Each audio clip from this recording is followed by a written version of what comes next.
My name is David Bain. I've been involved in podcasting and marketing in general for quite a while. That's my LinkedIn profile. So if you want to check it out, just search David Bain on LinkedIn. That's what it looks like. I'm sure you'll be able to find me if we're not connected already there.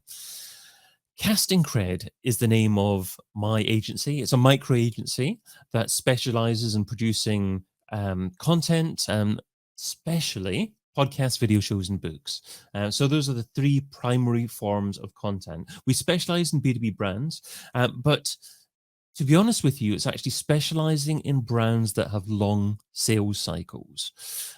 So it could be B2C, but only if the B2C sells a product that is a consideration purchase that perhaps only happens every 1 to 5 to 10 years or so, because then a podcast would be good in that kind of situation. And I'll explain that a little bit more as we go along.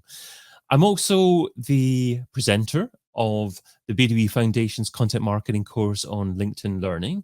So if you'd like to check that out, I'm going to be going over, as part of today, briefly, something that I call the 6H content marketing model, just to show you where I believe that podcasting fits into the overall content marketing mix. If you'd like more thoughts on that, and if you've got access to it, then check out that course, B2B Foundations Content Marketing, and that should help you out in more depth about that. General LinkedIn user saying, good afternoon all, excited about this, David. Well, I can't see your name for some reason. Actually, I can, Monsi. If I look in LinkedIn, I can see your name. If I look in StreamYard, where I'm streaming from, I can't see your name. So that's obviously something to do with some kind of sharing. Anyway, when did I start podcasting? That's probably a relevant topic to begin with, just to, I guess, share why I'm talking about this today. So I'm going to share a couple of images with you, and you can guess the year, hopefully, that I started podcasting. So here's the first image. If you were around the internet on this particular year, then the chances are that you were on MySpace and that this chap was one of your friends. So does that give you some kind of clue? So that's year. I'll give you one other clue, actually, and that is this phone. That was a top of the range phone at the time. That was my pride and joy in terms of telephone at the time. And I think we had, is it WAP internet access? It was a while ago. It was a while ago. Now, I appreciate there's a little bit of a delay between me saying things and you answering, but I'll give people a moment or two just in case they have any your guesses that they'd like to share. Possibly not.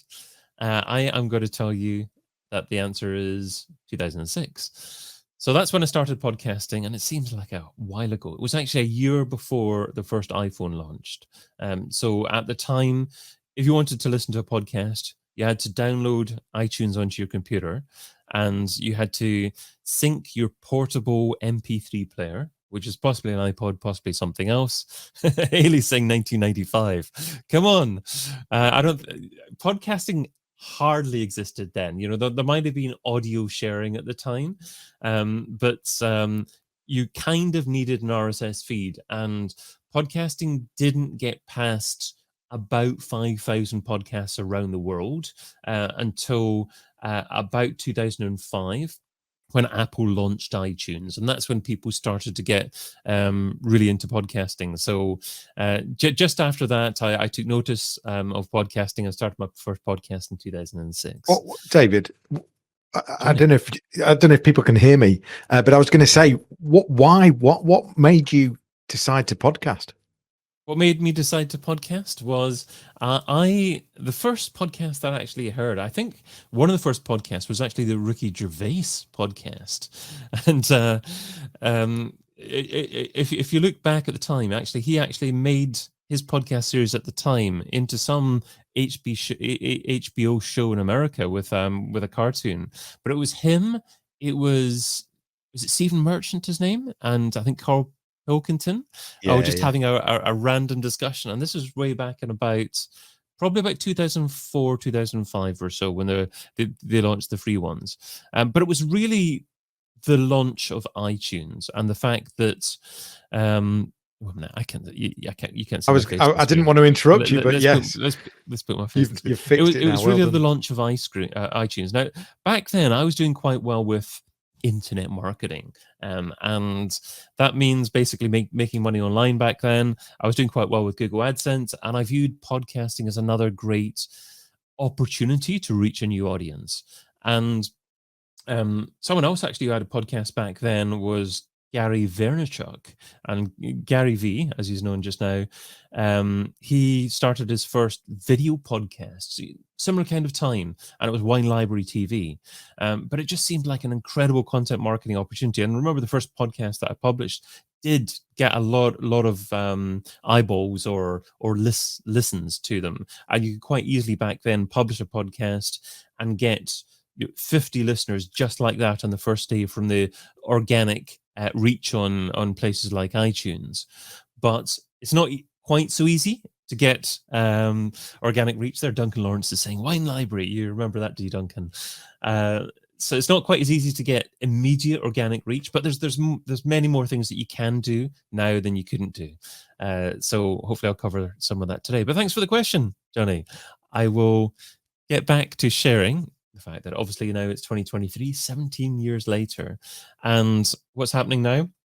Nowadays, there's 2.5 million podcasts around the world, which is a significant number when you consider them to be channels that people can subscribe to, essentially like new versions of radio channels. So there's a lot of competition out there compared with what there used to be.